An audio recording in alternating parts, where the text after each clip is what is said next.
En tout cas, bonjour à tous d'abord. Bonne année 2026 à vous.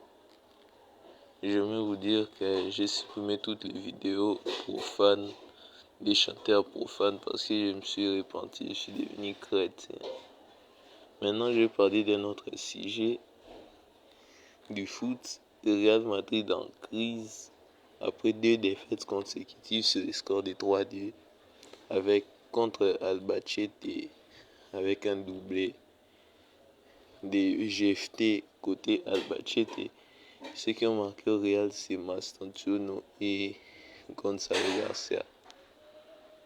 C'est la 2e défaite consécutive après défaite du dimanche 3-2 contre le Barça avec des buts de Lewandowski et un doublé de Rafinha pour Barça et des buts de Vinicius et Gonçalo Garcia pour Real. Pour vous dire que l'homme en forme du Real cette année, c'est Gonçalo Garcia déjà qui a fait un triplé contre Betis Séville et il a marqué 2 buts dans nos 2 défaites. Mais cela n'empêche pas que le Real soit en grande crise cette saison, surtout avec le départ précipité de Xabi Alonso à cause de la défaite en Supercoupe d'Espagne. Xabi Alonso a quitté le Real.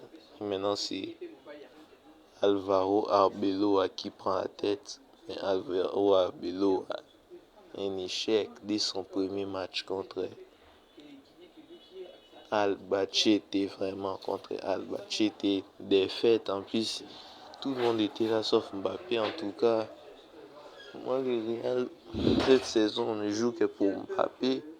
Quand Mbappé est là, ils font tout pour que Mbappé marque. Quand Mbappé n'est pas là, on peine à gagner. Seulement contre Real Betis qu'on a pu gagner contre sans Mbappé grâce à Gonçalo Garcia, mais cette fois-ci on n'arrive plus du tout. Plus du tout. En tout cas, Pérez il doit démissionner. Plus dans les matchs là contre Barça, c'est qu'on a perdu 3-2. J'aimerais rappeler que si Daniel Carvajal était là dans la défense de Real, le Barça n'avait pas gagné. Le Barça n'avait vraiment pas gagné. Le début là de Rafinha n'allait pas entrer si Carvajal était là. Parce que Carvajal il blague pas avec les attaquants. Les gens là de Tchouaméni là sont des gens qui méritent d'être vendus même en Afrique du Nord, Maroc là-bas.